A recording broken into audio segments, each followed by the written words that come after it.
The rifle hit the dirt with a dull thud that seemed to echo across the entire valley. Marcus Thorne stood frozen in the middle of Main Street. His Union blue faded to the color of old bruises, his hands trembling at his sides. The woman before him hadn't aged a day in his mind, but reality carved harsh lines around her eyes that hadn't been there 4 years ago. Emma Caldwell, the name he'd whispered in trenches from Gettysburg to Appomattox. "You promised you'd come back," she said again, her voice carrying the weight of every sleepless night since he'd ridden away. The town of Cedar Ridge had changed. Half the storefronts stood boarded up, their windows like dead eyes staring at nothing. The saloon still operated, but even from 50 yards away, Marcus could smell the desperation seeping through its bat-winged doors. War had a way of hollowing out places, leaving them brittle as old bones. Emma stood in front of what used to be her father's mercantile, now bearing a sign that read Caldwell and Associates. She wore widow's black, but no ring graced her finger. Behind her, a small boy peered around her skirts, maybe 6 years old, with Marcus's dark hair and Emma's green eyes. "I kept my promise," Marcus said, his voice rough as sandpaper. "I came back, 4 years late." The boy stepped forward, studying Marcus with the fearless curiosity of childhood. "Mama, who is this man?" Emma's hand found the boy's shoulder, pulling him closer. "Just someone who used to live here, Samuel. Go inside." Samuel. The name hit Marcus like a cavalry charge. He'd been gone 4 years and 2 months. The boy looked to be 6. "Emma, I don't." Her voice cut through the afternoon heat like winter wind. "Don't you dare." Around them, the town held its breath. Faces appeared in windows, then vanished. A dog barked somewhere in the distance. The sun beat down mercilessly, but Marcus felt cold as mountain snow. The boy, Samuel, hadn't moved despite his mother's order. He kept staring at Marcus with those familiar eyes, and Marcus knew with the certainty of a bullet finding its mark that everything he'd believed about coming home was wrong. "We need to talk," Marcus said, nodding toward the general store. Emma's laugh held no warmth. "We needed to talk 4 years ago, before you decided the war was more important than what we had. I didn't have a choice. The draft, there's always a choice." Her grip tightened on Samuel's shoulder. "I made mine." The boy looked up at his mother, confusion clouding his features. "Mama, why are you upset?" Marcus knelt slowly, bringing himself to Samuel's eye level. The resemblance was undeniable. The stubborn set of the jaw, the way his left eyebrow arched higher than the right. "What's your favorite thing to do, son?" "I like to whittle. Mama says I'm real good at it."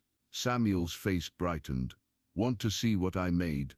Before Emma could object, the boy darted inside. Marcus straightened, meeting Emma's fierce gaze. "He's mine, isn't he?" "He's mine," she corrected. "Every fever, every nightmare, every scraped knee, every question about where his father went, that's all mine." Samuel returned, clutching a wooden horse, its mane carved with surprising detail. "I made it look like thunder. That's Mr. Garrett's stallion." Marcus took the carving, turning it over in his weathered hands. "This is fine work, Samuel. Real fine." "You think so?" The boy beamed. "I know so." Marcus handed it back. "Your mama teach you?" "No, sir. I just figured it out." Emma's expression softened for a moment, watching her son's pride. Then her walls slammed back up. "Samuel, go help Mrs. Patterson with her groceries." The boy looked between them, sensing the undercurrent but not understanding it. "Yes, ma'am." After he disappeared around the corner, Emma stepped closer. "You want to know the truth, Marcus? Fine. The truth is you left me alone and scared, carrying your child, while this town whispered behind my back. The truth is I told everyone Samuel's father died at Bull Run, because it was easier than admitting he chose to leave.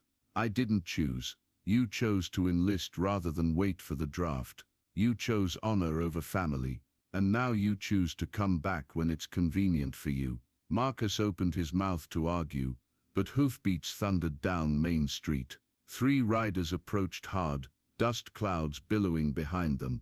The lead rider wore a sheriff's badge, but Marcus recognized the face beneath the hat brim. Thomas Garrett, Emma's childhood sweetheart, the one Marcus had beaten for her hand all those years ago. Sheriff Garrett dismounted with practiced ease, his deputies flanking him like wolves sensing wounded prey. His badge caught the afternoon sun, but his eyes stayed fixed on Marcus with the intensity of a man settling old scores. Well, Garrett drawled, his voice carrying across the suddenly empty street. Marcus Thorne, heard you might be coming through. Marcus kept his hands visible, away from the Colt at his hip. Thomas, that's Sheriff Garrett to you. Thomas's smile held all the warmth of a January wind. Got some questions about your whereabouts the past few weeks. I've been traveling, coming home. Funny thing about that. Thomas pulled a folded paper from his vest pocket. Got a telegram from Santa Fe yesterday. Seems a Union veteran matching your description robbed the First National Bank there. Killed a guard in the process. Emma's sharp intake of breath cut through the tension. Marcus felt the weight of every hidden face behind every window, every whispered conversation that would follow. Wasn't me. Course not. Thomas's deputies spread out, hands resting on their gun butts. Just coincidence that the robber wore Union blue, had dark hair, and a scar over his left eye just like yours. Marcus's hand moved instinctively toward the scar, a souvenir from Shiloh. Half the veterans in the territory fit that description.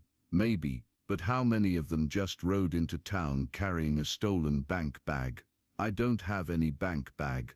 Thomas nodded to his deputy, who disappeared into the hotel across the street. Moments later, he emerged carrying Marcus's saddlebags. Found these in your room, the deputy announced, opening one bag to reveal stacks of fresh bills. The money wasn't his, but Marcus knew explaining that would be like trying to reason with a prairie fire. His mind raced through possibilities. Someone had planted the evidence, set him up, but who, and why? Looks like we got ourselves a bank robber, and a killer, Thomas announced loudly enough for the gathering crowd to hear. Lucky for Cedar Ridge, justice comes swift around here. Samuel appeared at his mother's side, drawn by the commotion. His eyes widened at the sight of the money, then darted to Marcus's face with a child's terrible understanding that something had gone very wrong. Mama, Samuel whispered, is the soldier in trouble? Emma pulled her son closer,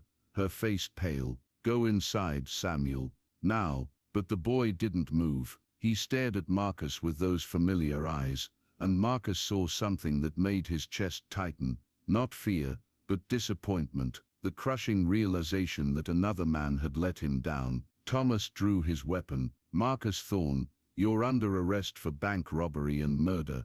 Wait. Samuel's young voice cut through the tension like a knife through silk. Every head turned toward the boy. Emma reached for him, but he stepped forward, his wooden horse clutched in his small fist. The soldier didn't take any money, Samuel announced with the devastating honesty of childhood. Thomas's eyes narrowed. Boy, you don't know what you're talking about. Yes, I do. Samuel's chin jutted out. Pure Thorne stubbornness. I saw who put those bags in his room. A murmur rippled through the crowd. Emma knelt beside her son, her face tight with fear. Samuel, sweetheart, maybe you were mistaken. No, Mama. I was watching from the hayloft above the hotel stable. I like to watch the horses. Samuel pointed toward the deputy, who'd found the bags. Deputy Hawkins put those bags there this morning, right after the telegram came. Deputy Hawkins' face flushed red. Kids lying. I'm not. Samuel's voice cracked with indignation. You wore your blue shirt with the torn sleeve, and you dropped one of the bags, and had to stuff the money back in. The crowd's murmur grew louder. Thomas shot his deputy a look that could have melted steel. Boy's got an active imagination, Hawkins stammered. All kids make up stories. But Samuel wasn't finished. He walked straight to Marcus, tilting his head back to meet the tall man's eyes. Are you my papa? The question hung in the air like smoke from a gunshot. Emma's breath caught. Thomas's jaw clenched so tight Marcus could hear his teeth grinding. Marcus knelt again, bringing himself to Samuel's level. The boy's face was open, trusting, waiting for truth in a world that had given him precious little of it. "I think I might be," Marcus said quietly. Samuel studied his face for a long moment, then reached into his pocket and pulled out another wooden carving. A soldier, rough but recognizable, wearing a Union uniform. "I made this when Mama told me stories about my papa. She said he was brave and good, and that he'd come back someday." Samuel pressed the wooden soldier into Marcus's palm. "I knew it was you when you smiled at my horse. You got the same smile as me." Marcus closed his fingers around the carving, feeling the careful work of small hands trying to hold on to hope. When he looked up, Emma was watching with tears streaming down her face. "Samuel," she whispered, "go to Mrs. Patterson's, stay there until I come for you." This time, the boy obeyed without question. Thomas holstered his weapon, but kept his hand near the grip. "Touching reunion, but it doesn't change the facts." "What facts?" Marcus stood slowly. "That your deputy framed me, that you've been waiting 4 years to get me out of the way." Deputy Hawkins made his move then, going for his gun with the desperation of a cornered rat. 4 years of war had taught Marcus that survival meant never hesitating when death came calling. His Colt cleared leather in a heartbeat. The shot echoed off the storefronts like thunder, and Hawkins crumpled into the dust, clutching his shoulder. "Jesus, Marcus," Thomas shouted, his own weapon half drawn. "Check his pockets," Marcus said, keeping his gun trained on the wounded deputy. "I'm betting you'll find a telegram from Santa Fe, about splitting bank money." The other deputy, younger and clearly wanting no part of whatever corruption had infected his department, moved to search Hawkins. He found the telegram folded in the man's shirt pocket. "Money hidden as discussed. Send word when Thorne is dealt with." The deputy read aloud, "Signed J. Morrison." Thomas's face went through a dozen expressions before settling on defeat. "Morrison was my cousin, lost everything in a poker game last month. Must have been desperate, desperate enough to frame an innocent man," Marcus said, holstering his weapon. The crowd began to disperse, but not before Marcus caught fragments of whispered conversations about Samuel's parentage, about Emma's long wait, about second chances and the price of war. Emma emerged from the store without Samuel, her face a map of exhaustion and relief. "He's safe at Mrs. Patterson's. She'll keep him there until what? Until we figure out what happens next." Marcus looked down at the wooden soldier still clutched in his palm. "I have some money saved. Army pay. It's not much, but it's honest. I don't need your money, Marcus. I need to know you won't leave again." The question hung between them like morning mist, fragile and full of possibility. Marcus thought about the years of nightmares, the phantom pain in his left leg, the way crowds still made him reach for weapons that weren't there. He thought about the boy who'd carved a father out of hope and wood shavings. "The war's over, Emma. Has been for months. I just needed time to find my way home." She nodded, understanding more than her words could express. "Samuel's been asking for riding lessons. I could teach him, if you'd let me. He'd like that." Emma's smile was tentative but real. "We both would." Epilogue. Years later, Samuel Thorne would remember the day his father came home, not for the drama or the gunshot, but for the moment his mother's hand found his father's as they walked toward Mrs. Patterson's together. He would remember how his father kept the wooden soldier on his nightstand, and how sometimes late at night, he would see his parents sitting on the porch, not talking, just being together under the endless prairie stars. The town of Cedar Ridge eventually healed, as towns do. The war became memory, then history, then legend, but in the space between what was lost and what was found, a family learned that sometimes the longest journey home is the one you take standing still, waiting for the courage to forgive yourself most of all. Marcus never left again. He didn't need to. He'd finally found what he'd been fighting for all along.